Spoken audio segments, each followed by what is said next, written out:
Député. Je vous demanderai de vous lever debout pendant la réflexion.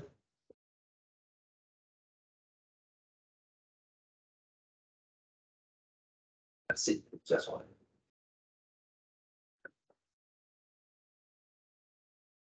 Alors, bienvenue à la séance du Conseil du 23 mai. Point numéro 1, ouverture de la séance. Point numéro 2, adoption de l'ordre du jour. Point numéro 3, présentation et assemblée publique. 3.1, assemblée publique de consultation. Projet de règlement numéro B611 relatif à la démolition d'immeubles. Point numéro 4, première période de questions. Point numéro 5, administration 5.1. Versement de l'apport de la Ville à la bourgade de Reconnault dans le cadre du programme de supplément de loyer de la SH. 5.2. Demande d'aide financière au programme d'assistance financière aux loisirs des personnes handicapées dans la région de la Capitale-Nationale. 5.3. Construction de local à l'Arena, application du surplus non autrement affecté de la Ville. Point numéro 6, législation et greffe. 6.1, acceptation des procès-verbaux de la séance ordinaire du Conseil tenue le 11 et le 24 avril dernier. 6.2, adoption du règlement B611 relatif à la démolition d'immeubles. 6.3, avis de motion et de dépôt du projet de règlement. Règlement modifiant le règlement numéro B609, décrétant une dépense et un emprunt afin de procéder à la démolition et à la reconstruction de la caserne de service de sécurité d'incendie de la ville de Reconnault. 6.4, avis de motion, règlement relatif à l'obligation d'installer des protections contre les dégâts d'eau et modifiant le règlement de construction numéro B637 et le règlement relatif au branchement et au réseau d'aqueduc et d'égouts publics, au rejet du réseau d'égouts, ainsi que la gestion des eaux pluviales numéro B598. 6.5, adoption du projet de règlement numéro B612 relatif à l'obligation d'installer des protections contre les dégâts d'eau et modifiant le règlement de construction numéro B537 et le règlement relatif au branchement et au réseau d'aqueduc et d'égouts publics, au rejet dans le réseau d'égouts ainsi que sur la gestion des eaux pluviales numéro B598. Point numéro 7, gestion contractuelle. 7.1, octroi du contrat d'acquisition du camion 10 roues. 7.2, octroi de contrat d'acquisition des équipements de nouveaux camions 10 roues. 7.3, octroi du contrat pour le remplacement de 4 portes de garage incluant la quincaillerie au garage municipal. 7.4, octroi du contrat pour la conception et l'aménagement du sentier récréatif pour la phase 2 du parc urbain de transit. 7.5, octroi du contrat pour l'acquisition de nouveaux serveurs. 7.6, approbation de directives de changement et de modification de contrat en vertu du règlement de gestion contractuelle, construction d'un entrepôt aux travaux publics. 7.7, projet de réflexion de l'émissaire terrestre menant au fleuve Saint-Laurent, signature lettre d'autorisation budgétaire du CIN. Point numéro 8, urbanisme, développement économique, aucun point. Point numéro 9, ressources humaines, 9.1, embauche des employés étudiants du camp de jour pour la période estivale 2023, équipe de coordination. 9.2, embauche des employés étudiants du camp de jour pour la période estivale 2023, moniteur et accompagnateur camp de jour.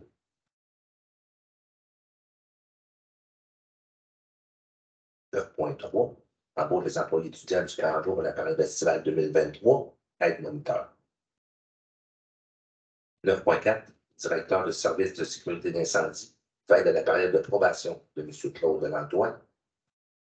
9.5, embauche d'une agent de bureau au service de l'urbanisme et du développement économique. Point numéro 10, autre sujet aucun. Point numéro 11, deuxième période de questions. Point numéro 12, affaires nouvelles. Directeur général.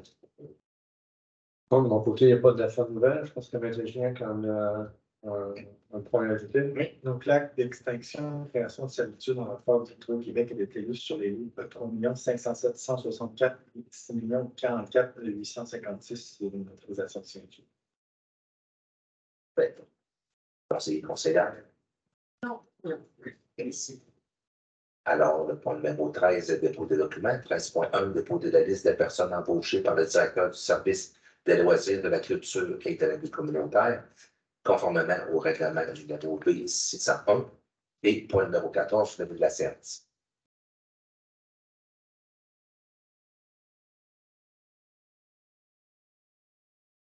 Donc, point numéro 1, ouverture de la séance, sur notre proposeur. Je propose. Point numéro 2, adoption de l'ordre du jour. Je propose. Point numéro 3, présentation et assemblée publique. 3.1, assemblée publique de consultation, projet de règlement numéro B611 relatif à la démolition d'immeubles. Alors, je vais demander au directeur de l'urbanisme et de la vie économique, M. Benoît, puis donc de se présenter Salavant pour présenter sa présentation.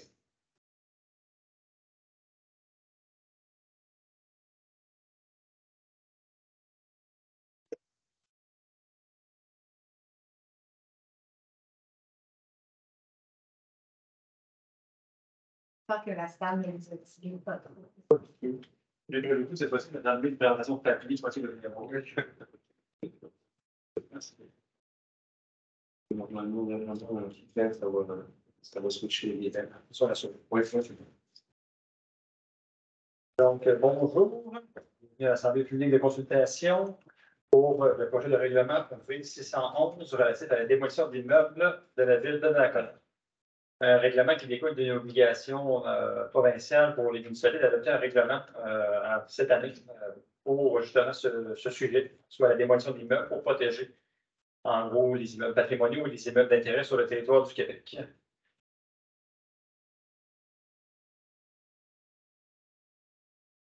Donc, le projet de règlement V611, dont le projet a été adopté le 27 février 2023. Le but du règlement, c'est de régir la démolition d'immeubles sur le territoire de la ville, donc conformément aux exigences prescrites par la LAU.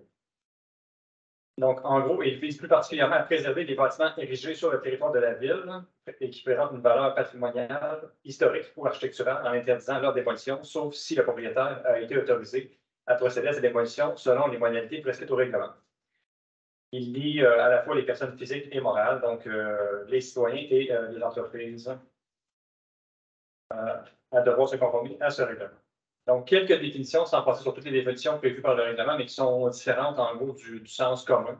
Donc, le comité de démolition est un comité constitué par le conseil municipal, par résolution, qui est chargé d'étudier les demandes qui sont formulées pour les certificats d'autorisation relatives à la démolition d'immeubles sur le territoire, des immeubles qui sont assujettis, qu'on verra plus loin dans la présentation au règlement. Le conseil local du patrimoine, donc la ville ici ne possède pas de conseil local du patrimoine, donc c'est généralement lui qui va faire office pour donner son avis au conseil municipal sur certains sujets, mais sur notre territoire, ça se fait à ce moment-ci, le CCU qui en sera mandaté lorsque, par exemple, des immeubles patrimoniaux sont ciblés par une demande de permis de démolition. Et dans le contexte actuel du projet de règlement, on devait définir aussi qu'est-ce qui est pour le règlement le terme démolition, même si, parce que justement, il est différent du sens commun et qu'il apporte une précision sur qu'est-ce qui sera considéré par le fonctionnaire désigné comme étant une démolition assujettie au règlement. Donc, on parle de démantèlement de plus de 50% du volume extérieur d'un immeuble. Donc, je ne dirais pas, on parle de différents éléments du bâtiment. Le déplacement ou le déménagement d'un immeuble sur un autre terrain est aussi assimilé à une démolition. Donc, dans le cas d'un immeuble patrimonial, toute intervention entraînant le démantèlement de plus de 25% du volume extérieur de l'immeuble est également assimilé à une démolition pour, encore une fois, protéger de façon encore plus importante les immeubles qui sont considérés patrimoniaux ou qui ont une valeur architecturale importante. Le territoire visé, donc c'est essentiellement l'ensemble du territoire de la ville. Donc, un propriétaire sur le territoire de la municipalité ne peut démolir un immeuble assujetti au règlement, de même que son mandataire, sans avoir obtenu au préalable un certificat d'autorisation. La démolition d'un bâtiment qui n'est pas visé par le présent règlement doit quand même obtenir un permis de démolition, mais n'est pas assujetti à passer par toute la procédure d'analyse par le comité de démolition et la recommandation qui sera faite au conseil municipal d'accepter ou non la démolition du bâtiment. Il y a certains cas d'exception, même si les immeubles sont situés dans des zones particulières ou encore des zones assujetties. ces immeubles-là que je vais nommer ne doivent pas passer par la procédure plus complexe d'analyse par le conseil municipal pour les demandes de certificats d'autorisation. Donc, une démolition qui est exigée par la ville ou par un tribunal en lien avec la non-conformité à la réglementation de celui-ci, la démolition d'un immeuble visé par une ordonnance de la Cour supérieure, la démolition d'un immeuble détruit ou ayant subi des dommages importants en raison d'un sinistre majeur s'il est démontré par un professionnel qu'il a perdu plus de 50 de sa valeur ou qu'il a subi des dommages affectant plus de 50 des composants de sa structure et qu'il soit évidemment impossible de le restaurer. Encore une fois, toujours dans l'objectif de protéger les bâtiments d'intérêt. Et, ou encore la démolition d'un immeuble sinistré si des risques en matière de sécurité publique sont démontrés par un membre d'un ordre professionnel compétent.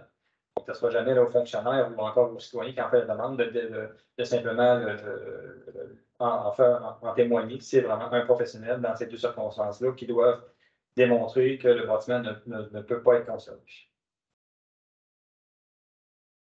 Donc, les immeubles qui sont quant à eux visés par le règlement, donc on parle.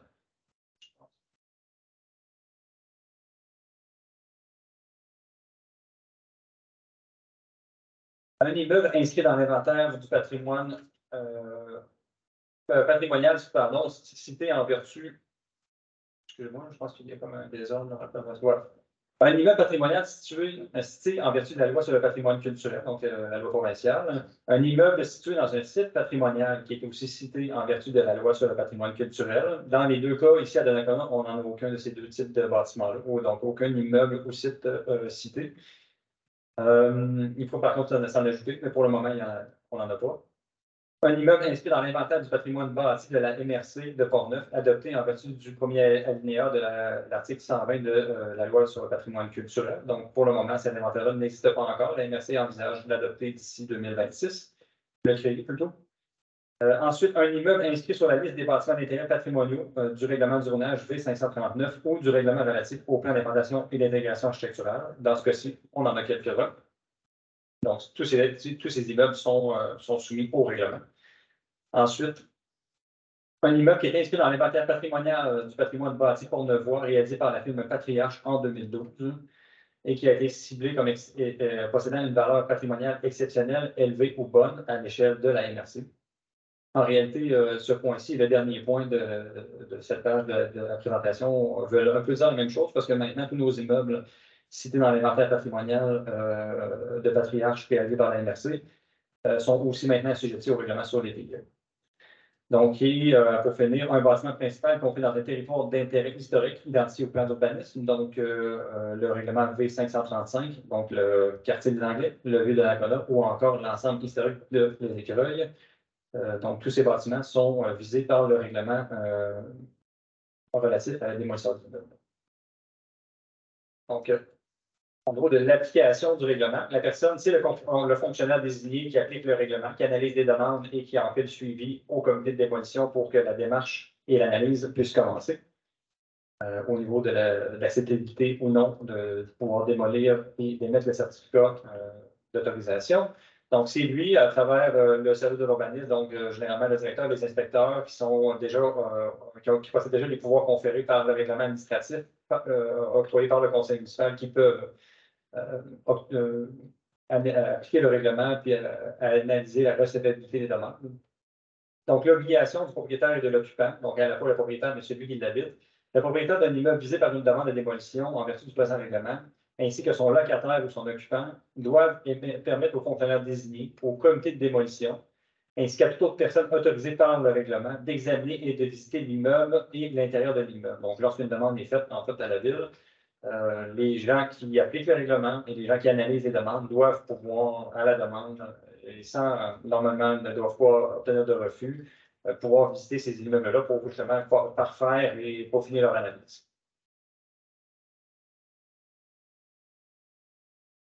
Donc, les fonctions du comité de démolition, je vais en revenir par la suite à sa composition, mais d'abord, ses fonctions. Il doit étudier les demandes et de certificat d'autorisation relatives à la démolition de l'immeuble et se prononcer sur celle-ci selon les modalités prescrites au règlement. Donc, il approuve les programmes particuliers de réutilisation du sol dégagé. En français, en fait, ces programmes-là, c'est lorsque quelqu'un fait une demande, le comité de démolition peut demander à ce qu'on sache à l'avance qu'est-ce qui va être fait sur le terrain une fois démoli. Si le promoteur ou encore la personne a un projet de reconstruction, donc pour pouvoir approuver ou émettre des conditions. Donc, le conseil de ville et le comité de démolition peuvent se prononcer sur l'utilisation future du terrain. Et donc, dans ce cas-là, déterminer si la démolition est justifiée ou non et si le projet qui va s'en suivre est de qualité supérieure ou encore suffisante pour autoriser la perte d'un bâtiment d'intérêt sur le territoire. On peut aussi imposer par le comité, en fait, le comité de démolition peut aussi imposer toutes conditions relatives à l'émission des certificats d'autorisation pour la démolition d'un immeuble ou sa réutilisation du sol dégagé. Fixer le délai aussi dans lequel les travaux de démolition doivent être entrepris et complétés. Exercer tout autre pouvoir que lui confère le présent règlement. Donc, il y a relativement beaucoup de choses dans ce règlement-là. Donc, le comité de démolition a relativement beaucoup d'options pour s'assurer d'émettre une décision qui va dans le sens de la protection du patrimoine bâti et culturel. Comité de démolition, de la composition, donc c'est là que c'est un peu particulier. Il est composé de 3 membres du conseil et uniquement 3 membres du conseil. Hein. Donc, désignés par résolution. Par contre, il peut s'adjoindre de professionnels ou encore de membres du CCU pour filer ses analyses hein, et obtenir des conseils ou des recommandations, encore une fois, de membres de la communauté qui connaissent quand même bien les enjeux liés au patrimoine. Le comité nomme un président, donc il est responsable un peu comme un comité habituel là, de s'assurer du fonctionnement et de la présidence des séances. Le comité nomme aussi un secrétaire qui sera responsable à ce moment-là de coordonner les séances, de rédiger les PV, les ordres du jour et faire le suivi des décisions. Donc, comme je le disais, le comité peut s'adjoindre de professionnels ou encore de toute autre personne, comme le CCU par exemple. D'ailleurs, les membres du CCU doivent absolument être présents et se prononcer lorsque, par exemple, on touche à un immeuble qui est identifié comme étant patrimonial. Ils assistent sans avoir le droit de vote, donc uniquement les 3 membres du conseil peuvent se prononcer.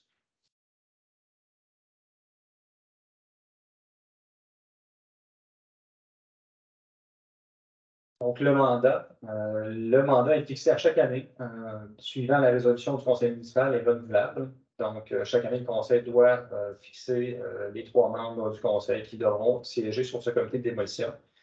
Et lorsqu'il y a démission, vacances ou incapacité d'agir, il doit absolument avoir toujours 3 membres sur le comité de démolition. Donc, un membre du conseil qui cesse d'être membre du comité avant la fin de son mandat, qui est empêché d'agir ou qui a un intérêt personnel direct ou indirect dans une affaire, doit être remplacé par un autre membre du conseil désigné par ce dernier. Donc, généralement, il y aura souvent un substitut aussi qui sera nommé pour s'assurer que dans ces situations-là, justement, on n'ait pas à adopter rapidement une résolution.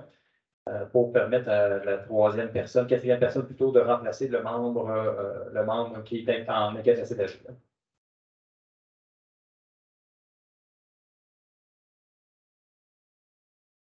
Donc, les séances. Donc, le comité se réunit lorsqu'il est saisi d'une demande et que celle-ci a été jugée recevable et complète par le fonctionnaire désigné. On va y revenir un petit peu plus loin sur le déroulement précis d'une analyse. La procédure est quand même relativement complexe et malheureusement nous est imposée directement par les obligations minimales du règlement provincial, mais c'est relativement simple à suivre lorsqu'on y va étape par étape. Les séances sont publiques et les décisions du comité doivent être rendues en public, mais les délibérations peuvent se tenir à huis clos. Le quorum requis est de 3 membres, évidemment, donc c'est l'ensemble du comité qui peut être présent. Un membre du comité qui est concerné personnellement par un dossier traité par le comité doit évidemment s'abstenir ou quitter la séance. Les délibérations tenues à huis clos doivent demeurer confidentielles et chaque membre détient un vote et doit voter. Donc, tout le monde doit porter son vote et les décisions du comité sont prises à la majorité des voix et ceux-ci, comme je le disais précédemment, ont le droit de vote. Donc, même s'il y a des membres du CCU présents ou encore des professionnels compétents, ceux-ci ne peuvent pas voter sur la décision finale de recommander ou non au conseil municipal d'approuver le projet. Les éléments qu'on doit fournir dans une demande, donc il y a des éléments généraux, puis il y a des éléments aussi qu'on doit fournir pour des demandes, par exemple, pour un bâtiment d'intérêt patrimonial, des bâtiments à logement ou encore lorsqu'on dépose un programme de réutilisation du sol. Là. En gros, on doit identifier l'immeuble, on doit donner le nom et les coordonnées du propriétaire de l'immeuble ainsi qu'une copie des titres de propriété. Le requérant, si le requérant n'est pas le propriétaire, il doit fournir une procuration. S'il n'est pas le propriétaire, l'agissant lui permettant d'agir au nom du propriétaire. Les informations concernant l'utilisation actuelle de l'immeuble ou la date depuis laquelle il est vacant, des photographies de l'intérieur et de l'extérieur de l'immeuble ainsi que du terrain sur lequel il est implanté, une description détaillée de l'état de l'immeuble, son état général, des éléments qui nécessitent d'être réparés ou remplacés,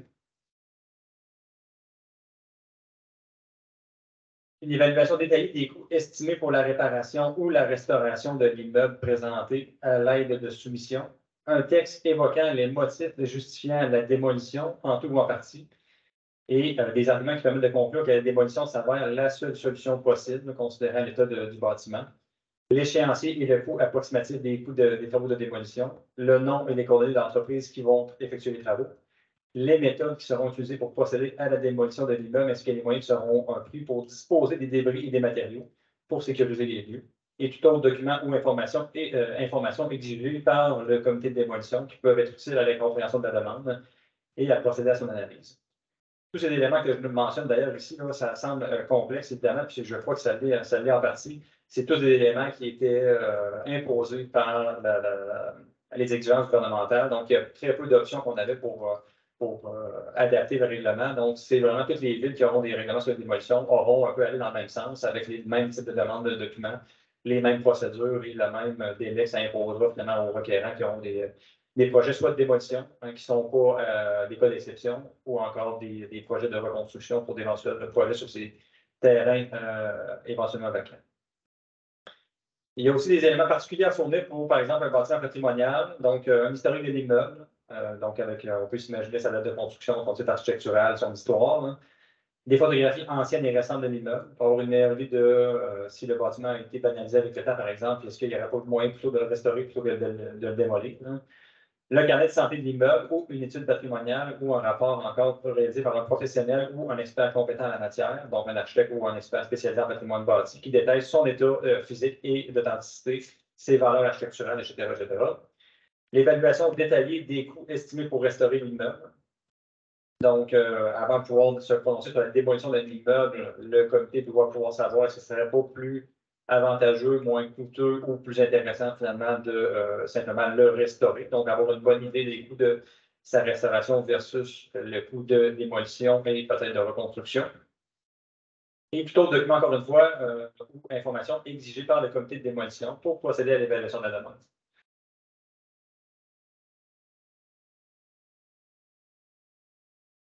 Dans le cas d'un bâtiment locatif, même si on n'a pas fait le choix, dans ce cas-ci, on avait quelques choix, là, on pouvait assujettir tous les bâtiments locatifs de la ville au règlement pour protéger l'inventaire de logements sur le territoire, sachant que dans Port-Neuf, en général, même ailleurs au Québec, il y a une pénurie en logement. On a décidé de ne pas les assujettir, mais quand même, s'il y a des bâtiments locatifs dans les zones ou encore qui sont jugés d'intérêt patrimonial, dans l'inventaire des bâtiments assujettis que j'ai nommé au départ, là, ceux-ci doivent quand même répondre à certains critères et fournir quelques documents si on veut procéder à leur analyse. On doit donc fournir le nom et les coordonnées des locataires de l'immeuble, ainsi qu'une copie de leur bail respectif, donc de tous les locataires. Une copie de l'avis que le requérant de la demande de permis de démolition formule au comité de démolition. Donc, il doit en remettre une copie à tous les locataires. Hein. Et son intention d'obtenir un certificat d'autorisation pour procéder à la démolition de l'immeuble, donc pour leur préciser que si la demande, par exemple, est acceptée, bien qu'eux se retrouveront éventuellement sans logement. Et aussi les moyens pris par le requérant. La personne qui veut démolir un immeuble à logement doit prendre les moyens nécessaires pour reloger ses locataires. Donc, les éléments particuliers à fournir pour un programme préliminaire de réutilisation du sol. Donc, comme je le mentionnais tantôt, c'est un programme que le comité de démolition peut exiger s'il veut savoir ce qui va se faire par la suite sur un terrain et pour poser des conditions. Donc, on doit fournir à ce moment-là au comité de démolition, puis d'abord au fonctionnaire désigné qui analyse la demande d'entrée de jeu, une description détaillée de l'usage, des constructions et des aménagements projetés sur le site. Donc, qu'est-ce qui en sera fait par la suite? Les plans préliminaires de la construction projetée, illustrant notamment des élévations, ses dimensions, sa hauteur, son nombre d'étages. Hein. Donc, quelqu'un qui veut démolir, finalement, pour reconstruire, doit démontrer un peu sa bonne foi en démontrant qu'il a déjà travaillé sur un projet et que ce projet doit convaincre le comité de démolition. Le plan projet d'implantation des constructions et aménagements projetés sur le site préparé et signé par un arpenteur géomètre. devant notamment illustrer la distance de chacune des constructions projetées par rapport aux limites de terrain, etc., comme on le voit habituellement sur un plan d'implantation. Une évaluation des coûts estimés des travaux projetés.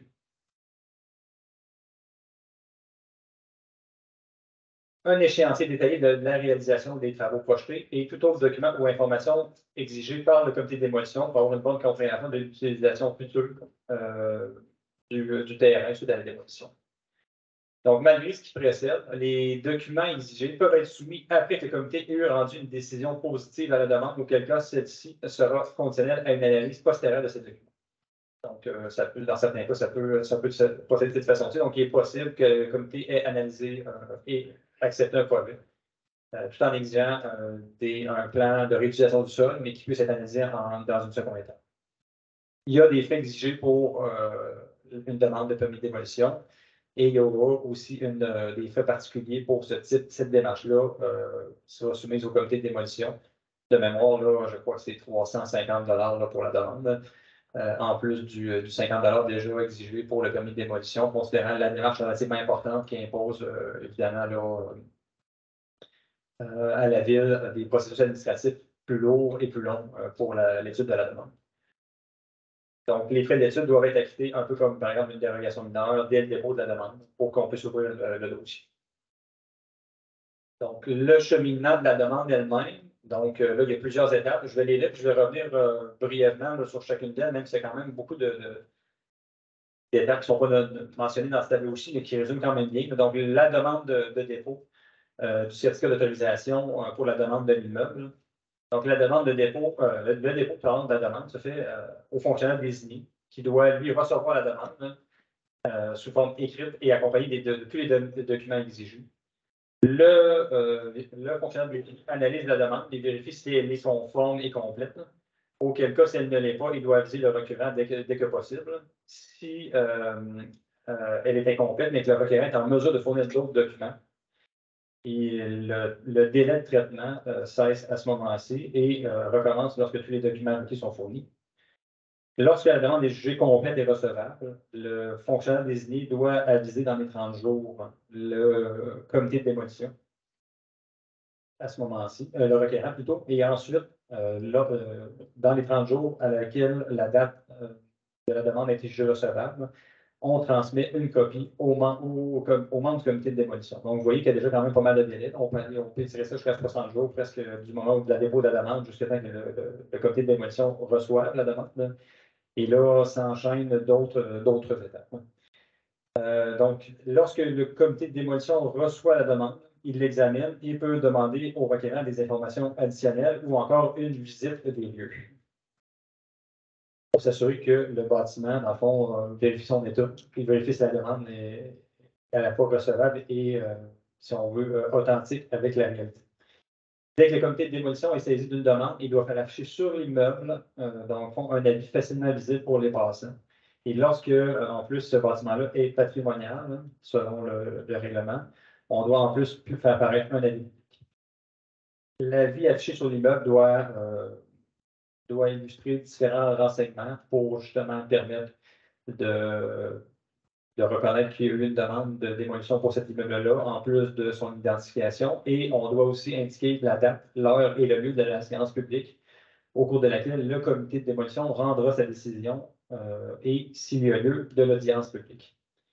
Parce que lorsqu'il y a une demande régulière, donc ce n'est pas un immeuble patrimonial qui est visé, on ne doit que tenir qu'une séance d'information publique. Et si un immeuble est patrimonial et visé par la demande de démolition, on doit en plus tenir des audiences publiques, auquel cas le conseil, le comité de démolition devra, dans le fond, présenter et répondre aux questions des gens qui voudront bien se prononcer sur la demande. L'avis aussi doit indiquer les modalités applicables pour s'opposer à une demande de certificat d'autorisation visant à la démolition de l'immeuble en particulier qui est visé. Ensuite, on doit aussi, le comité de démolition, donc s'assurer de faire parvenir, comme on l'avait mentionné plus tôt, un avis à tous les locataires, hein, considérant que leur immeuble soit démoli, qu'ils devront se reloger par courrier recommandé. Donc là, je vais dans l'ordre. On est vraiment rendu l'avis public, ensuite l'avis au locataire. Vous avez une période d'opposition que je mentionnais. Donc, toute personne qui souhaite s'opposer à la démolition, dans le fond, aura 10 jours suite à l'avis public pour se prononcer et demander une période d'analyse au comité de démolition pour s'opposer. Il y aura aussi une période durant cette période de 10 jours-là où toute personne intéressée par un immeuble locatif ou patrimonial pourra saisir le comité de démolition pour acquérir l'immeuble en question, pour le conserver, hein, donc, et ne pas le démolir. À ce moment-là, la période d'analyse, si le conseil accepte que la personne acquiert le bâtiment plutôt qu'il soit démoli, le conseil et le comité devront donner 2 mois à la personne pour lui permettre d'acquérir et de procéder aux démarches d'acquisition du bâtiment.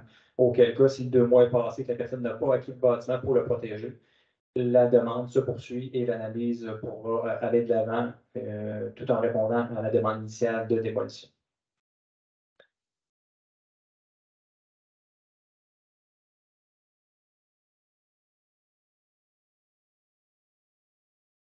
Donc, le comité consultatif, par la suite, lorsqu'on arrive à l'étape de la consultation, doit être saisi pour l'analyse dans la demande.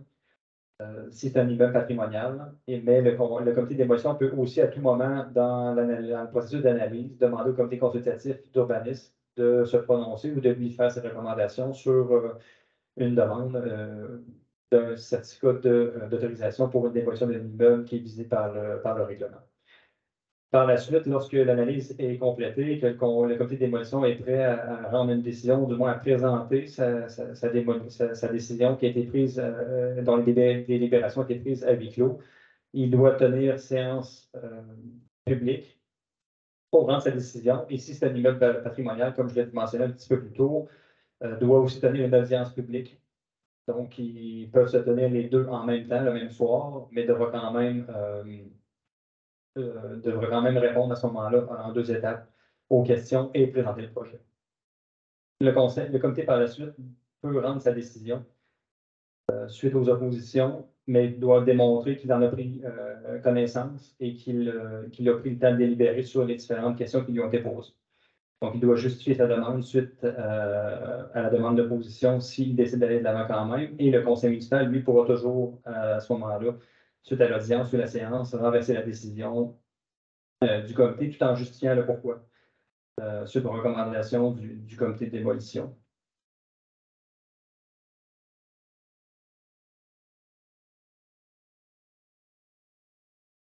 À travers la demande, le conseil municipal, pas le conseil municipal, mais le comité dans la décision, le comité de démolition peut imposer des conditions, comme la réutilisation du sol dégagé, des conditions de relogement du locataire. Il peut aussi exiger des garanties financières pour s'assurer du respect de toute autre condition au niveau du règlement et que le projet se déroule exactement comme il doit être selon le règlement et les conditions qui ont été fixées par le comité de démolition.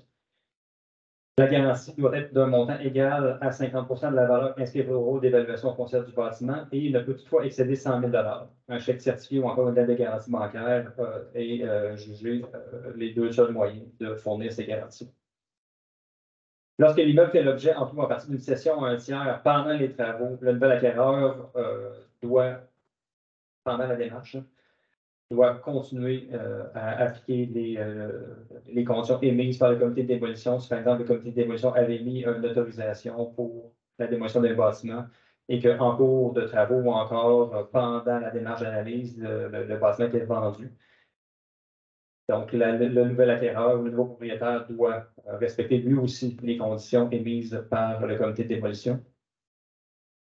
Ensuite, les délais pour réaliser les travaux. Il peut fixer le délai dans lequel les travaux de démolition doivent être entrepris et terminés. Si les travaux de démolition ne sont pas entrepris ou terminés après le délai fixé, l'autorisation de démolition est sans effet.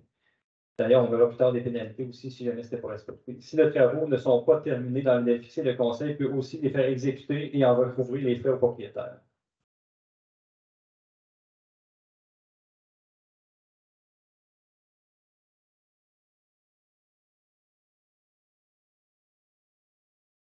Aucun certificat d'autorisation de démolition ne peut être délivré par le fonctionnaire désigné avant l'expiration du délai de 30 jours. Donc, le 30 jours, c'est un délai qui est qui est demandé pour la MRC pour se prononcer. Lorsqu'il y a un immeuble là, qui est patrimonial, on doit aussi transmettre la décision à la MRC et ils ont en fait 90 jours pour désavouer la demande. C'est pas 30 jours, 90 jours, excusez-moi, pour désavouer la demande. S'il s'agit d'un immeuble patrimonial, aucun certificat d'autorisation de démolition ne peut être délivré avant la plus hâtive des dates suivantes, la date à laquelle la MRC avisera qu'elle n'entend pas se prévaloir de son droit de désaveu, ou encore l'expiration du délai de 90 jours si la MRC, par exemple, ne s'était pas prononcée. Si le comité de démolition a approuvé la demande et que le conseil ou la MRC n'a pas désavoué cette décision, le conseil, le fonctionnaire désigné délivre le certificat d'autorisation pour la démolition de l'immeuble à l'expiration de ces délais et les conditions imposées par le comité lorsqu'elles sont remplies. Donc, vous voyez qu'il y a plusieurs étapes, ça devient même mêlant un peu avec juste à m'entendre les lire, là, mais il y a énormément d'étapes que, évidemment, c'est les fonctionnaires désignés, comme les services urbanistes qui accompagnent son modèle de comité de démolition à travers la démarche. Parce qu'avec le service du greffe, évidemment, là, il y a énormément d'étapes et de moments où on doit laisser certains délais ou encore aviser différents intervenants qui peuvent être touchés là, par la demande de permis de démolition. Dans les devoirs du locataire et droits du locataire, là, le locataire qui a une autorisation à des démolitions a été accordé peut évincer un locataire pour démolir un logement. Toutefois, un locataire ne peut pas être forcé de quitter son logement avant la plus tardive des éventualités suivantes, soit l'expiration de son délai ou l'expiration de 3 mois après la délivrance du certificat d'autorisation. Le locataire doit payer au locataire évincé de son logement une indemnité de 3 mois de loyer et ses frais de déménagement. Donc, toute modification de demande en cours de route, à ce moment-là, nécessite une nouvelle présentation d'une demande qui devra être à la fois modifiée et réapprouvée par le comité de démolition.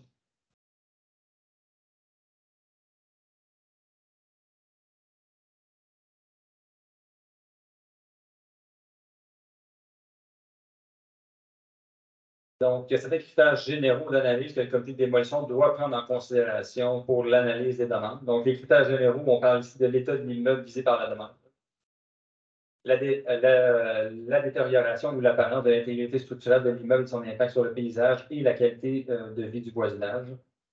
Le coût estimé de la restauration, l'utilisation projetée du sol dégagé ou tout autre critère pertinent qui est présenté dans la demande ou que le comité pourrait demander au requérant. Dans le cas d'un immeuble patrimonial, certains critères plus spécifiques doivent aussi être pris en considération. Donc, l'état d'authenticité du bâtiment. Donc, évaluer si l'immeuble présente un potentiel de remise en état et de mise en valeur de ses caractéristiques d'origine. Son histoire et sa contribution à l'histoire locale. Donc, évaluer si l'immeuble est associé à un événement ou à un personnage important de l'histoire de la ville. Et s'il possède une caractéristique particulière que l'on retrouve sur le territoire de la ville, par exemple, ou de la MRC. Et sa représentativité d'un courant architectural particulier du territoire, donc évaluer si l'immeuble témoigne d'une période donnée par sa fonction, sa forme, ses méthodes de construction, ses matériaux, son style, sa contribution dans un ensemble à préserver, donc évaluer si l'immeuble participe à la cohérence d'un tel ensemble par ses caractéristiques et sa relation avec les autres immeubles du secteur.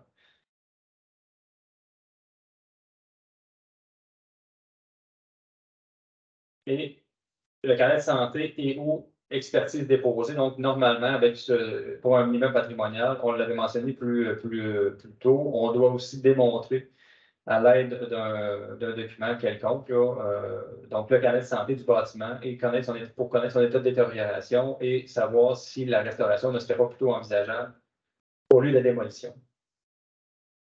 Et généralement, dans l'objectif du règlement puis du gouvernement provincial, ce qui devrait toujours être privilégié. Il y a aussi certains critères d'évaluation d'une demande pour les immeubles locatifs. Donc, les préjudices causés aux locataires doivent être pris en considération. Les effets sur les besoins en matière de logement dans les environs, donc localement et régionalement. La possibilité de localiser les locataires sur le territoire de la ville de Donnacona. Donc, le fait de devoir relocaliser les gens qui habitent à Donnacona ailleurs qu'à Donnacona doit aussi être pris en considération considérant la vie de ces gens-là, mais aussi pour le dynamisme local, finalement. Donc, est-ce que c'est d'intérêt de relocaliser les gens simplement pour soit une démolition ou encore un nouveau projet?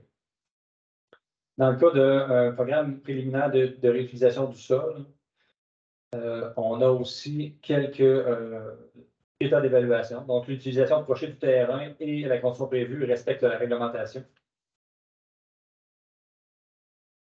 Le projet contribuera à mettre en valeur et à hausser la qualité de l'environnement et du cadre bâti environnant. Le terrain visé par le projet se prête bien à la construction projetée et aux aménagements.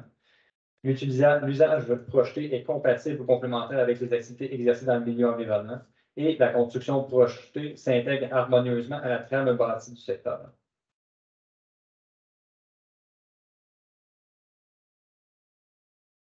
Donc, j'arrive sur la fin. Procédure en cas de contravention. Donc, dans ce cas-ci, si le règlement n'est pas respecté, évidemment, ça prend évidemment un levier relativement fort pour s'assurer que le règlement est respecté, considérant des fois l'intérêt important, autant financier que stratégique, de certaines personnes de démolir un immeuble et de faire fi du règlement. Donc, le fonctionnaire désigné qui constate ou qui est informé d'une infraction du présent règlement peut signifier au contrevenant par un avis de s'y conformer ou de cesser les travaux dans un délai déterminé.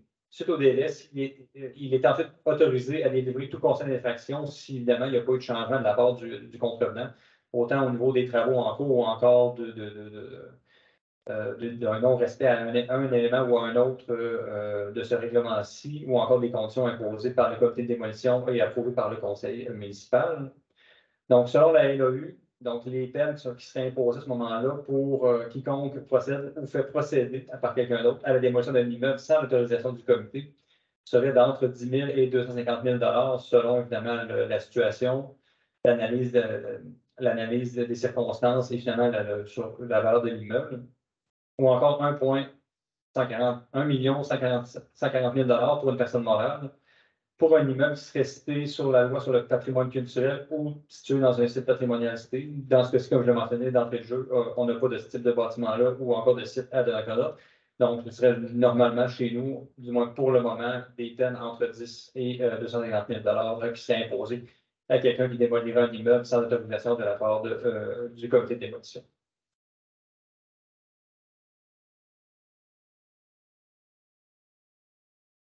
La Ville peut aussi obliger la reconstruction d'un immeuble ainsi démoli. Si, par exemple, il y avait un intérêt fort particulier à le conserver, la Ville pourrait entreprendre ces démarches, à défaut de quoi le Conseil peut faire exécuter les travaux et recouvrir les frais au contrôle. Donc, c'est un pouvoir relativement important qu'on verra fort possiblement appliqué dans certaines villes, dans des cas fort exceptionnels, mais qui, à mon avis, sera fort possiblement utilisé pour restaurer du patrimoine bâti jugé d'intérêt dans certaines villes éventuellement. Accès à l'immeuble et exécution du certificat d'autorisation. Donc, en tout temps, pendant les travaux de démolition, une personne en autorité, donc la personne qui soit sur le chantier, le propriétaire, la personne qui est responsable des travaux, doit avoir en main le certificat d'autorisation émis pour démontrer qu'il a été autorisé à procéder à la démolition du bâtiment sur lequel il travaille présentement. Le fonctionnaire désigné, donc, comme on le disait, le directeur du service de l'urbanisme ou encore ses adjoints et inspecteurs municipaux peuvent pénétrer à toute heure raisonnable sur les lieux pour vérifier la conformité des travaux en lien avec la décision du comité. Et dans les deux cas, encore une fois, si cet accès-là et l'exécution du certificat d'autorisation ne sont pas respectés, une amende minimale de 300 à 500 $ peut être imposée sur le champ en cas de non-respect de ces exigences. Donc, on ne parle pas du non-respect du règlement dans son entièreté. On parle vraiment de ces deux pouvoirs-là, c'est en particulier pour permettre au comité de démolition, aux fonctionnaires désignés et au conseil municipal d'avoir l'information nécessaire pour analyser la demande et faire le suivi des travaux. Et l'amende précédente qu'on mentionnait, c'est vraiment si quelqu'un démolit un immeuble sans l'autorisation du conseil municipal et sans l'obtention d'un certificat d'autorisation. Donc voilà, ça fait le tour en gros du règlement V611 relatif à la démolition de l'immeuble. Je ne sais pas si quelqu'un a des questions ou encore des commentaires. C'est un règlement que je devais vous présenter dans son entièreté ou presque, donc il y avait beaucoup de détails. Pour ceux qui voudront prendre quelques minutes, si ça vous intéresse ou encore vous avez un intérêt particulier pour ce type de travaux-là, le règlement et la présentation seront éventuellement disponibles sur le site de la municipalité. Voilà. Merci. Oui, pour la liste qui sont démolis. Oui, mais je regardais les nouvelles ce soir à Montréal, à Québec, Ils ont esquivé celle-là ou on a démoli? C'est possible. Ils ne sont pas tous assujettis. Il faut dire que peut-être qu'il y a Il pas possible. était reconnu patrimoine. OK. Ils l'ont fait pareil avant. Ils n'ont peut-être pas pensé à de la manquante. Une fois encore, il y a peut-être déjà une autorisation du ministère de la Culture aussi. Des fois, il y a. Il était dans Oui, c'est ça. Dans ce cas-là, comme je disais, il y avait des exceptions. Puis, il ne faut pas non plus, parce que nous, on a un règlement sur l'entretien des immeubles, éventuellement, qui va être obligatoire d'ici 2026. Donc là, ce règlement-là va aussi amener au fait qu'on ne doit pas non plus laisser les gens laisser dépérir leur bâtiment pour qu'éventuellement, ils puissent le démolir parce que ça devient dangereux. Donc, le gouvernement est en train de mettre un peu comme toutes ces. Les liens entre ces règlements-là, justement, pour éviter que les gens laissent dépérir les bâtiments. Puis là, ils soient autorisés à démolir pour des raisons de sécurité publique, par exemple, un bâtiment. Voilà. Oui, ça, c'est le gouvernement qui a fait ce projet de règlement-là. Il a envoyé ça aux municipalités. Oui. Et toutes les municipalités vont être obligées d'accepter ça. En fait, on avait à peu près, je dirais, 80% de contenu, c'est pas 90% de contenu obligatoire. On avait un 10-15% de contenu facultatif qu'on pouvait inclure ou pas, qu'on pouvait adapter un petit peu. Mais oui, toutes les villes, à partir du mois d'avril de cette année, devaient avoir entrepris des démarches pour adopter un règlement sur la démolition des immeubles sur leur territoire. Donc, à soi, on est motivé, on n'adopte pas ça. Qu'est-ce qui va arriver? On va avoir une pénalité. Le gouvernement va nous forcer à. Je pourrais faire mes recherches, mais je ne sais pas qu'il y a pas le gouvernement va nous courir après, mais éventuellement, on va se faire reprocher, ça va venir à la fois de la MRC que. Parce que ça va démotiver n'importe quelle personne qui veut un règlement comme ça. Ça va démotiver n'importe quelle personne qui veut démolir une bâtisse patrimoniale. Parce qu'il y a tellement de conditions à établir. Ça va être des professionnels qui vont embarquer dans tout. Ça va coûter les yeux, la tête pour démolir une bâtisse. En fait, c'est l'objectif du gouvernement, c'était exactement ça. C'était de décourager les gens de démolir les bâtiments pour les protéger, pour que ceux qui ont vraiment un projet sérieux préfèrent plutôt investir pour restaurer le patrimoine que de démolir. Puis ceux qui veulent vraiment démolir, il va falloir qu'ils démontrent l'intérêt du second bâtiment qui va prendre la place d'un bâtiment d'intérêt pour le faire. Ce que vous me dites là, c'est exactement l'objectif du règlement, mais je comprends qu'il y en a qui vont voir ça que c'est contre-productif, par exemple. Parce que oui, en effet, des fois, il y a des bâtiments d'intérêt patrimonial qui ont perdu toute leur valeur avec le temps. C'est là que l'analyse du comité rentre en ligne de compte. C'est-à-dire que là, ils vont juger est-ce que la peine en vaut. Est-ce que ça vaut la peine de mettre, par exemple, je ne sais pas moi, 100 000 en restauration pour un bâtiment qui avait une faible valeur patrimoniale, mais qui en a peut-être une qui est visée par le règlement, où on investit 1 million, on construit un nouvel immeuble qui va respecter quand même certains caractères architecturaux, parce que ne veut pas, si on est dans le centre-ville ou on est dans l'entrée de la ville, il va y avoir des objectifs minimums architecturaux à respecter. Hein. Donc, il y aura quand même un intérêt pour un nouveau bâtiment, mais c'est là que le comité entre en ligne de compte pour juger quel va être le projet le plus intéressant, la restauration pour protéger le patrimoine ou encore un nouveau bâtiment qui, lui, pourrait être aussi en partie patrimonial par son style architectural, pas patrimonial, mais d'intérêt architectural, qui venir remplacer du patrimoine.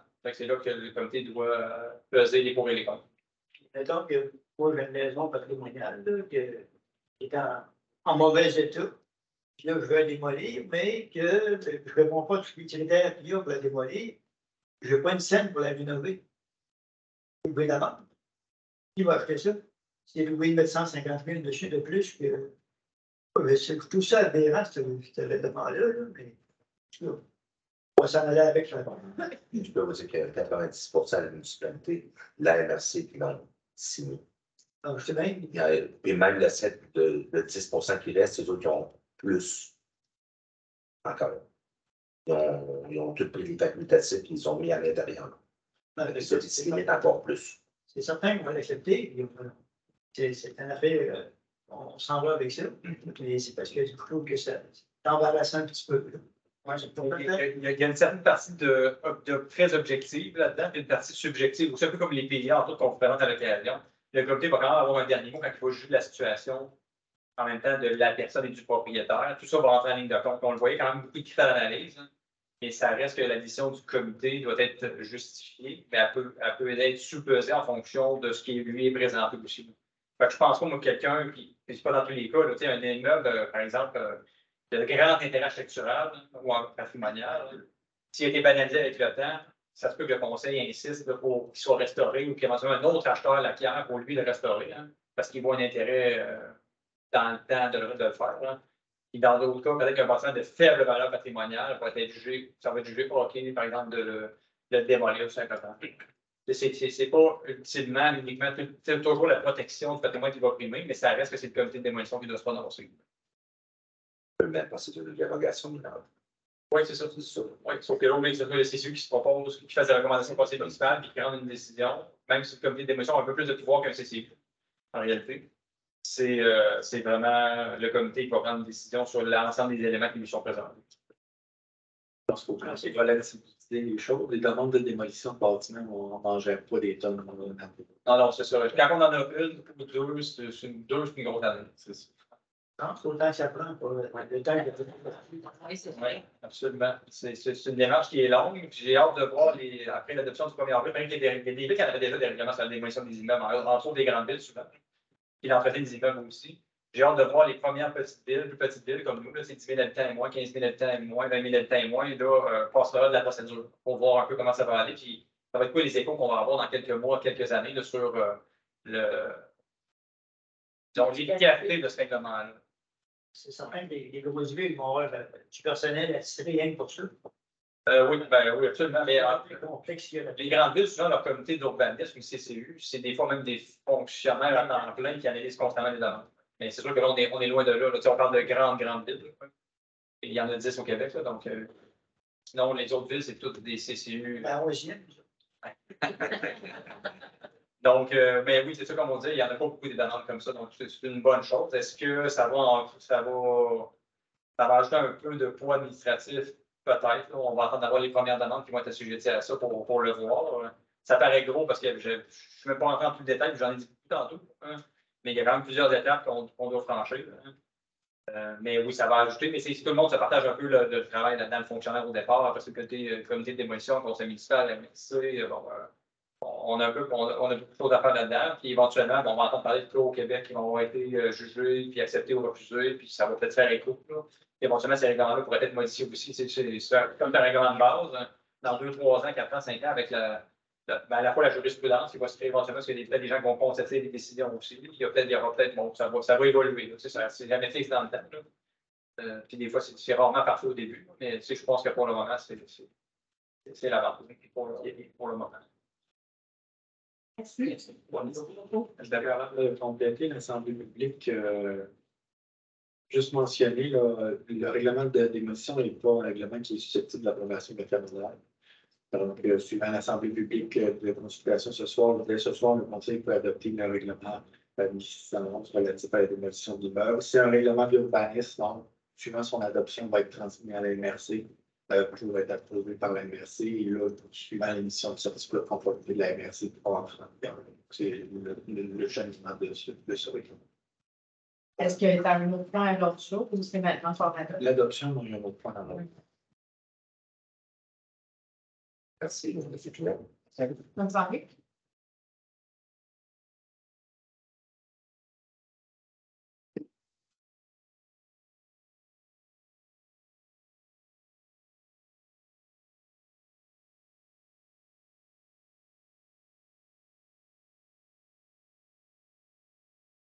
Alors, ceci complète les points numéro 3, point numéro 4, première période de questions. Est-ce que nous avons reçu des questions? Allez. Donc, les gens jusqu'à 15 ans, c'est organisé. On n'a reçu aucune question de la part du citoyen. Dans la salle. Continue.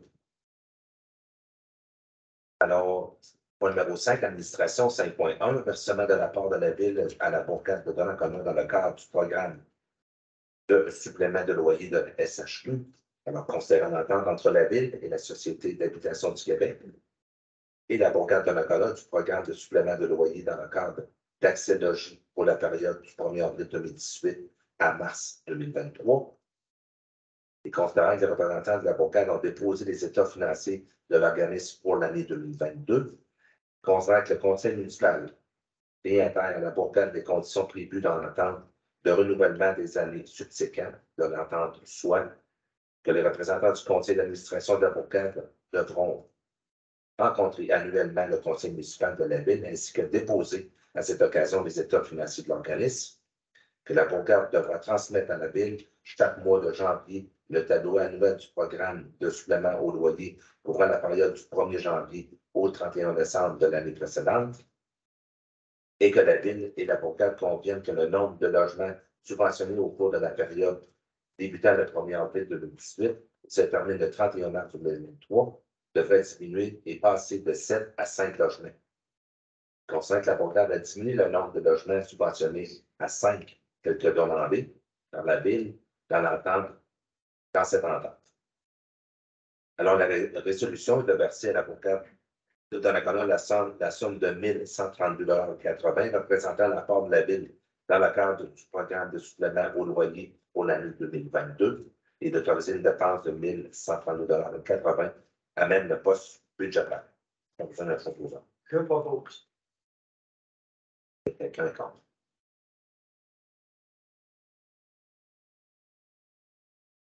Donc, 5.2, demande d'aide financière au programme d'assistance financière aux loisirs des personnes handicapées de la région de la capitale nationale. Alors, considérant que la Ville souhaite déposer une demande d'aide financière au programme d'assistance financière aux loisirs des personnes handicapées de la région de la capitale nationale dans le cadre de sa programmation régulière au centre aquatique. Considérant que la Ville souhaite présenter une demande au volet 1.2, soutien à l'accompagnement de la programmation régulière. Et considérant que la Ville a pris connaissance des modalités du programme, alors la résolution est que le Conseil municipal autorise le dépôt d'une demande d'aide financière au programme d'assistance financière aux loisirs des personnes handicapées de la région de capitale nationale, que la Ville a pris connaissance du guide du programme d'assistance financière aux loisirs des personnes handicapées dans la région de capitale nationale et s'engage à respecter toutes les modalités qui s'appliquent à elle. La Ville s'engage si elle obtient une aide financière pour sa demande à payer les coûts d'exploitation continue et d'entretien du projet. Que la Ville confirme qu'elle assumera tous les coûts au-delà de l'aide financière qu'elle pourra obtenir du programme d'assistance d'aide financière aux loisirs des personnes handicapées de la région de la capitale nationale, y compris toutes les dépenses de coûts, correction de tout dépassement de tout. Et que le conseil municipal mandate Mme Edith Trudel, coordonnatrice en loisirs aquatiques, pour compléter et assigner au nom de la Ville tous les documents relatifs à cette demande d'aide financière. Donc, je le propose. Je propose.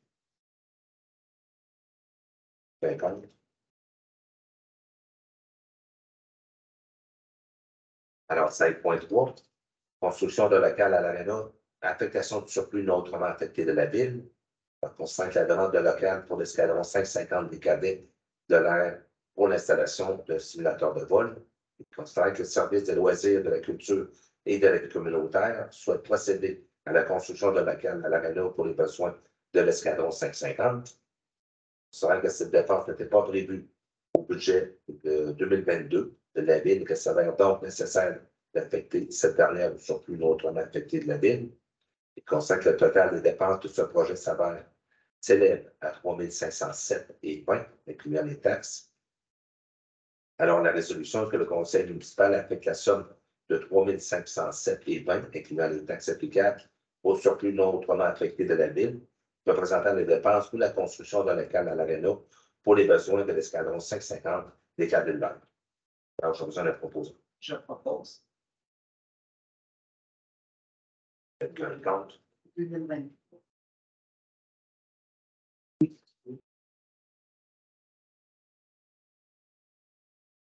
Merci. Alors, ceci complète les points numéro 5. Les 5 prochains points vont être expliqués par Maître Gignac. Alors, point numéro 6, législation de greffe. 6.1, acceptation du procès-verbaux de la séance ordinaire du Conseil tenu les 11 et 24 avril dernier. Donc, normalement, l'approbation des procès-verbaux des séances du président se fait à la première séance, mais petit ici. Donc, l'acceptation des procès-verbaux des séances des 11 et 24 avril. Donc, on a fait ce soir la résolution d'approuver les procès-verbaux des séances ordinaires des 11 et 24 avril. Je propose. Merci, Mme Pierre.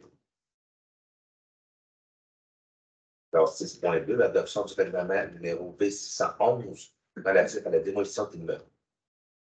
Je vais faire grâce de l'ensemble des considérants que M. Pignon a présenté le règlement en long et en large. Suivant la tenue de l'Assemblée publique de consultation de ce soir, donc, l'adoption du règlement numéro V611 relatif à la démolition d'immeubles, donc à une motion qui avait été donné présentation du projet lors de la séance du 27 mars 2023. Donc, l'objet du règlement, c'est évidemment, comme son nom l'indique, qui concerne la démolition de l'immeuble.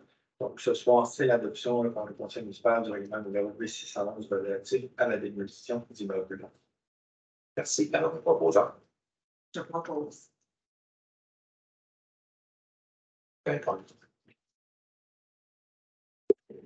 Alors, 6.3, avis de motion et dépôt du projet de règlement.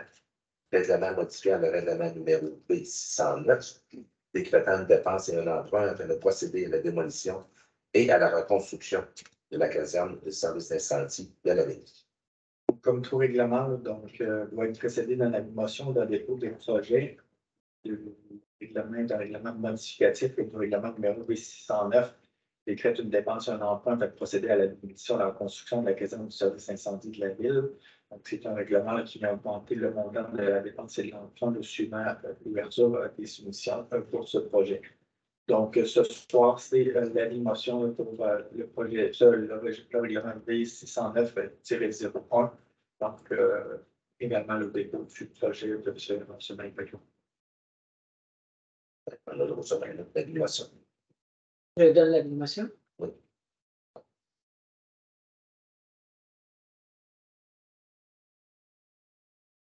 Alors, 6.4, même procédure, avis de motion de règlement relatif à l'obligation d'installer des protections contre les dégâts d'eau et modifiant le règlement de construction numéro B537 et le règlement relatif au branchement et au réseau d'aqueduc et d'égouts publics au rejet dans les réseaux d'égouts, ainsi que sur la gestion des eaux pluviales numéro B598.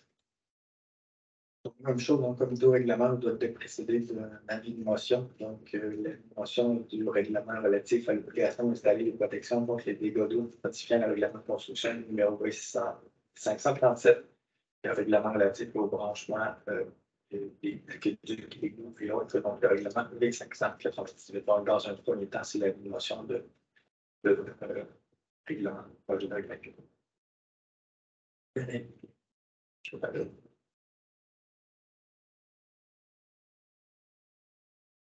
Alors, 6.5, adoption du projet de règlement numéro B612 relatif à l'obligation d'installer des protections contre les dégâts d'eau et modifiant le règlement de construction numéro B537 et le règlement relatif au branchement, au réseau d'aqueduc et d'égouts publics, au rejet sur le réseau d'égouts, ainsi que sur la gestion des eaux pluviales numéro B590.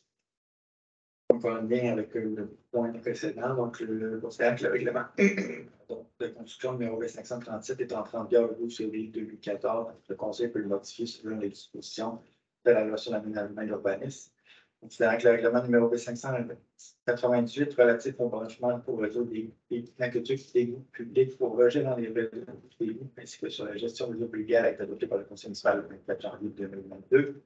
Considérant que l'article 19 de la loi sur les compétences municipales permet à toute municipalité locale d'adopter des règlements de l'environnement.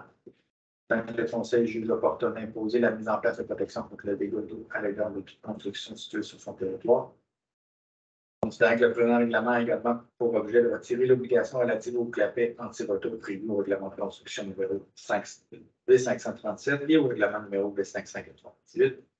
Considérant que suivant l'article 21 de la loi sur les compétences municipales, la municipalité n'est pas responsable des dommages causés à un immeuble ou à son contenu si le propriétaire néglige ou omet d'installer un appareil destiné à réduire les risques de dysfonctionnement d'un système d'alimentation en eau ou d'égouts, conformément au règlement adopté à l'article 9 de la dite loi.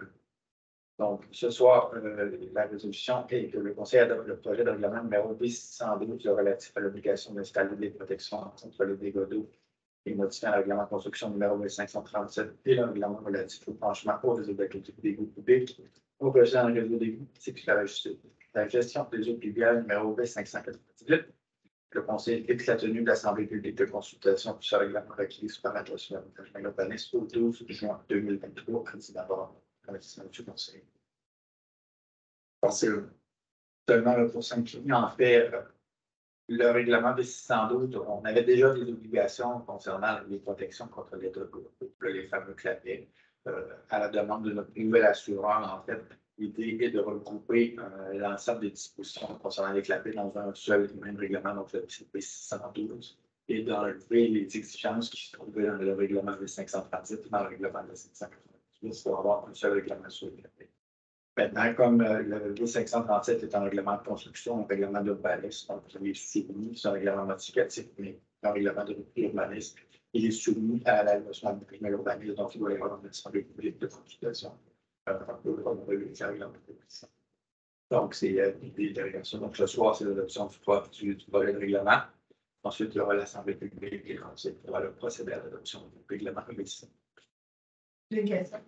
Donc, les clapets, là, ça ne sera pas obligatoire, mais on les remet obligatoires dans le 612. Non, ils vont demeurer obligatoires. C'est qu'on sort les obligations qui se trouvaient dans le V537 et dans le V598. On va les On mettre va les mettre tous dans le 612. Il va y avoir juste un endroit, il va y avoir des règles pour les clapets. Ça va être dans le 612. Pour éviter qu'il y ait des confusions. Ça uniformise les règles et les règles restent les mêmes. Oui, c'est une unique. Ils vont se regrouper dans un seul règlement où ils vont être éparpillés. Comme c'est peut-être ceux qui font les ceux qui font les qui préparent, qui font la réflexion de rue, les compagnies peut-être pour Mais les clapets, là, les exigences sont prévues au code de construction. Donc, les gens sont supposés respecter les codes. S'ils ne respectent pas, Ça fait partie des devis. Là. Non, j'ai besoin de proposer. Madame Lamar, c'est d'accord. Alors, ceci complète les points numéro 6, point numéro 7. Les 7 prochains vont être expliqués par le directeur général. Alors, 7.1. Octroi du contrat d'acquisition du camion de 0. Oui, donc, considérant que la ville doit procéder à l'acquisition d'un camion d'Iro, vous allez voir que les deux prochains points là, font référence au même projet. Dans un premier temps, c'est l'octroi du contrat d'acquisition pour le camion et la résolution suivante, c'est l'octroi du contrat d'acquisition pour les équipements de déneigement. Donc, considérant l'adoption par le Conseil du règlement V610 qui décrète une dépense sur un emprunt pour procéder à l'acquisition du camion d'Iro et ses équipements, on a eu un appel d'offres public qui a été lancé et on a reçu une soumission qui est celle de Camions Globocam Québec et Lévis Incorporé pour la somme de 252 370,13 incluant les taxes. Donc, tout ça a été analysé, la soumission a été analysée et on a reçu la recommandation de notre directeur des travaux publics d'octroyer le contrôle au seul soumissionnaire qui est conforme, soit l'entreprise Camions Globocam Québec et Lévis Incorporé. Donc, le but de la résolution est d'octroyer le contrat d'acquisition du camion d'Igo à l'entreprise Camion Globocam Québec et Lévis Incorporé, suivant les conditions stipulées à l'appel d'offres 23-07. C'est un proposant. je propose. Quelqu'un contre. Alors, 7.2. Emploi du contrat d'acquisition des équipements pour le nouveau DIO. Donc, en complémentarité, il y a eu un appel d'offres également public qui a été lancé par la Ville pour les équipements de déneigement liés au camion Zero. Donc, on a reçu dans ce cas-ci deux soumissions. La première, service d'équipement GD incorporé au montant de 214 538,33, toujours incluant les taxes. Et la deuxième étant Fil La Rochelle équipement incorporé au montant de 177 563,10. Donc, l'analyse des soumissions, on a reçu la recommandation du directeur des travaux publics également d'octroyer le contrat au plus bas soumissionnaire conforme, qui est l'entreprise Fil La Rochelle Équipement Incorporé. Donc, le but de la résolution de ce soir est d'octroyer le contrat d'acquisition des équipements du nouveau camion d'Ivo à l'entreprise Fil La Rochelle Équipement Incorporé, suivant les conditions stipulées dans l'appel d'offres 2307. Je propose. C'est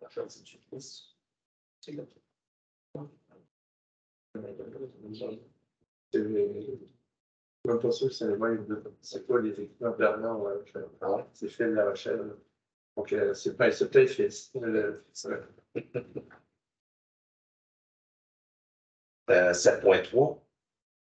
Octroi du contrat pour le remplacement de 4 portes de garage incluant la quincaillerie pour le garage municipal. Oui, donc on a prévu dans l'intérieur du budget des immobilisations du 2023 de remplacer 4 portes de garage comme celle du nouvel entrepôt qui va être construit bientôt au service des travaux publics. On a eu une offre déposée de l'entreprise Eau-Claire et Landry Incorporée. Donc, ça inclut la quincaillerie noire pour être bien agencé avec l'entrepôt qui s'en vient tout juste en avant. Considérant qu'en vertu du règlement V578 sur la gestion contractuelle, la Ville peut conclure un contrat de gré à gré. Donc, le but de la résolution est d'octroyer le contrat à l'entreprise Eau-Claire et Landry Incorporée pour le remplacement de 4 portes de garage, incluant la quincaillerie noire, pour la somme de 38 075 et 64, incluant les taxes, et d'autoriser la dépense à même le poste budgétaire du Fonds général. Merci. Alors, un proposant. Je propose. J'informe. Alors, step point 4, donc toi, du contrat pour la conception et l'aménagement des sentiers récréatifs pour la phase 2 du parc urbain de transit. Donc, à l'intérieur également du budget des immobilisations 2023, il y avait le projet justement de la phase 2 des sentiers récréatifs du parc urbain de transit. Donc, considérant que la Ville désire continuer de développer un réseau de sentiers récréatifs dans le secteur des bassins d'épuration à l'été 2023, considérant la conception et l'aménagement de 1,1 km de sentiers récréatifs pour la phase 2 du parc urbain de transit, on a reçu une offre de l'entreprise Sentier Boréal Incorporée, qui avait également confectionné la phase 1. Considérant toujours qu'en vertu du règlement V578 sur la gestion contractuelle, la Ville peut conclure un contrat de gré à gré.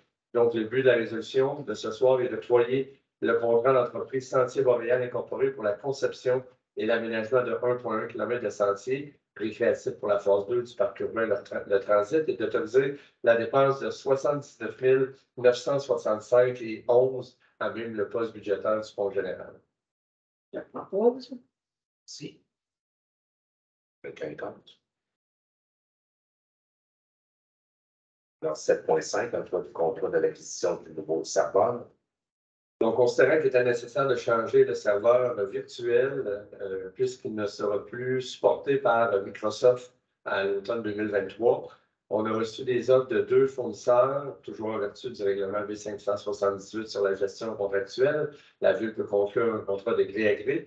Donc, le but de la résolution de ce soir est d'octroyer le contrat pour l'acquisition d'un nouveau serveur à TechniPC incorporé pour un montant de 27 154 et 74, incluant les taxes, et d'autoriser cette dépense-là à même le poste budgétaire du Fonds général.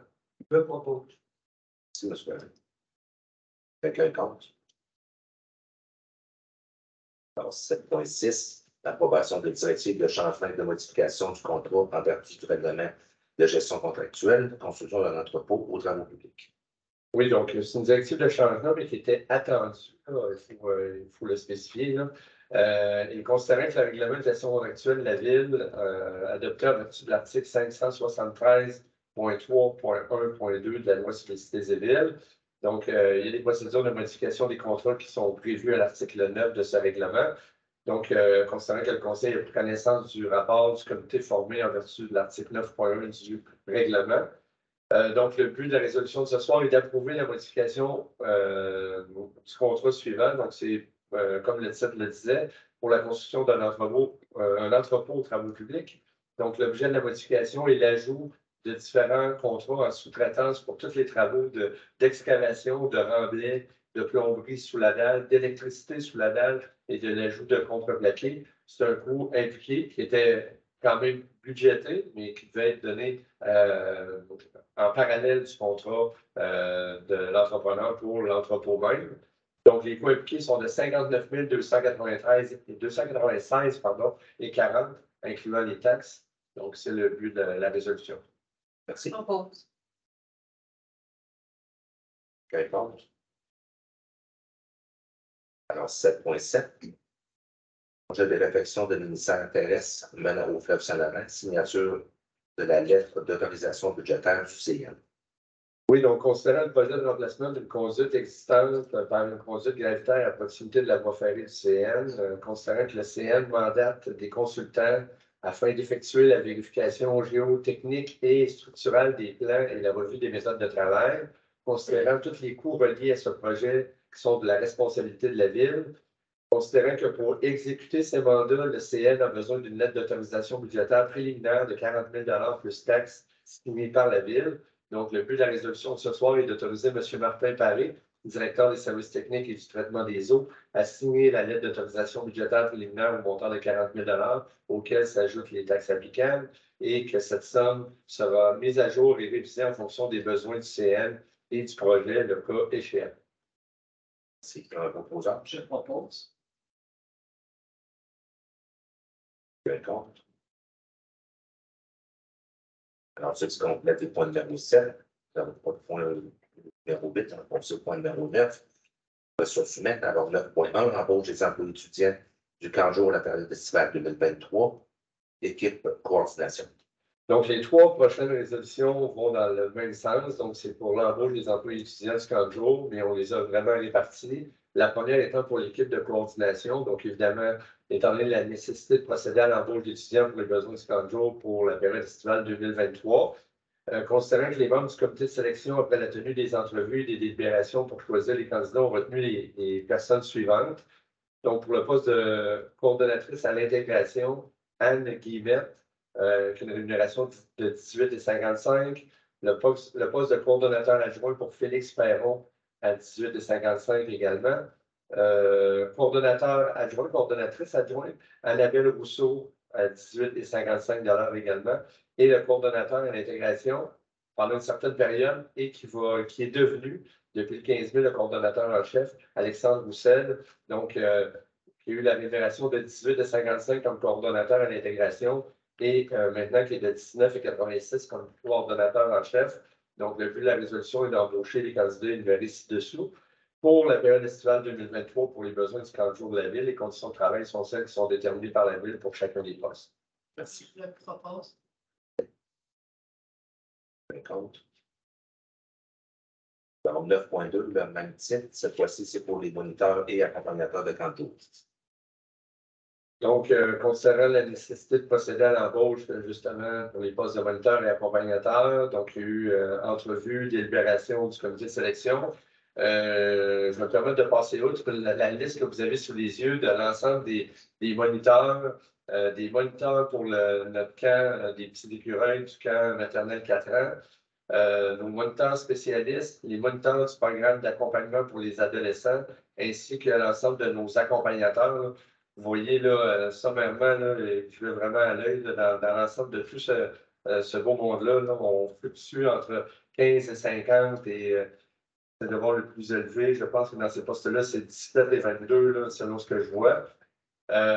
Donc, vous avez la liste sous les yeux. Là, donc, le but de la résolution est d'embaucher l'ensemble de ces candidats et candidates-là qui sont énumérés dans la liste pour la période estivale 2023 pour les besoins du camp de jour de la Ville.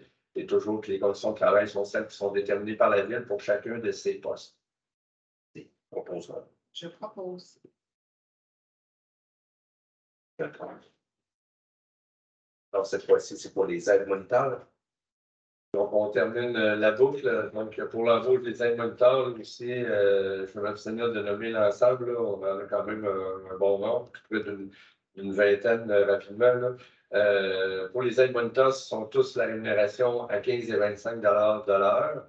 Donc, et le but de la résolution est de procéder à leur embauche et les conditions de travail sont celles qui sont déterminées par la Ville pour chacun de ces postes. Je propose. Vous dire combien d'inscriptions pour le camp de jour? J'ai en fait 325 en date d'aujourd'hui. Il y a du monde comme ça. Oui. Avec les ratios réglementaires, et même si on est maintenant depuis quelques années avec un programme à la semaine, donc les parents n'ont plus à réserver là, pour l'ensemble de l'été, alors que mais c'est quand même grandement populaire. Et notre programme, les petits écureuils pour nos maternelles 4 ans, aussi, là, j'ai de mémoire 17 ou 18 inscriptions, là. Donc ça fonctionne très bien. Là. Alors, 9.4, directeur du service de sécurité incendie, fin de la période de probation pour M. Claude Langlois. Oui, donc, considérant que M. Langlois est embauché au poste de directeur du service de sécurité incendie à titre d'employé cadre permanent à temps plein en probation en vertu de la résolution 2022 2022-11-405 du 14 novembre 2022. Considérant l'évaluation qui est effectuée, la recommandation déposée par moi-même à titre de directeur général, considérant que M. Langlois satisfait amplement des exigences pour sa fin de période de probation. Donc, le but de la résolution de ce soir est de confirmer que M. Claude Langlois a complété avec succès sa période de probation au poste de directeur du service de sécurité incendie de la ville de Donnacona à titre d'employé cadre permanent à temps plein. Donc, on est content de voir que M. Langlois est avec nous ce soir dans la salle. Donc, c'est le but de la résolution de ce soir et on est très fiers des 6 derniers mois, la façon que ça fait déjà 6 mois, la façon que ça s'est passé. On a eu l'occasion de se rencontrer à quelques reprises et j'ai pu exprimer ma grande satisfaction du travail des premiers mois de M. Langlois à la tête du service de sécurité incendie. Donc, c'était une bonne décision. La base de vous tous et tout du conseil municipal, je pense, d'embaucher un directeur incendie à temps plein. On était rendu là. Et en ayant M. Langlois avec nous, je dirais que ça fonctionne maintenant très, très bien. Bien satisfait et bien content de vous lire cette résolution ce soir. Je ne crois pas plus. C'est vrai. Pour moi, Pardon, M. Langlois.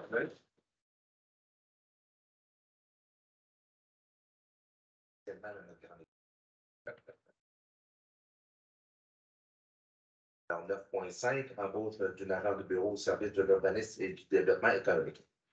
Donc, toujours dans la période des embauches, il était nécessaire de procéder à l'embauche d'une agente de bureau au service de l'urbanisme et du développement économique pour les besoins du service dans le cadre d'un départ à la retraite. Donc, considérant la recommandation du comité de sélection qui a été formé dans le cadre du processus d'embauche qui a suivi la publication d'une offre d'emploi et la tenue des entrevues. Donc, le but de la résolution de ce soir est de procéder à l'embauche de Mme Camille Gagné au poste d'agente de bureau au service de l'urbanisme et du développement économique à titre d'employé permanent à temps plein en probation. Les conditions de travail sont celles qui sont prévues à la convention collective des employés municipaux de la ville de Donnacona et la rémunération est fixée à 85 de l'échelle salariale du poste, soit la classe numéro 7. Et la date d'entrée en fonction est prévue le lundi 29 mai 2023. Si, on a un proposant. je propose. Quel compte? Ensuite, tu complètes les points numéro 9 dans la passée au point numéro 12, affaires nouvelles.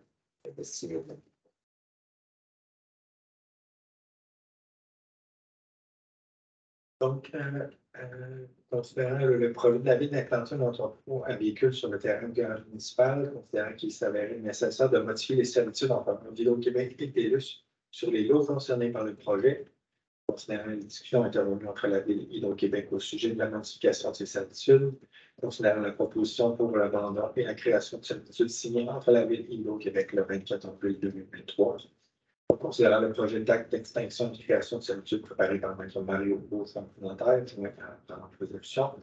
Donc, la résolution de ce soir avec le conseil municipal approuve l'acte d'extinction et de création de servitudes en faveur d'Hydro-Québec et de TELUS sur les lots de 3 507 164 et 6 044 856 du Québec.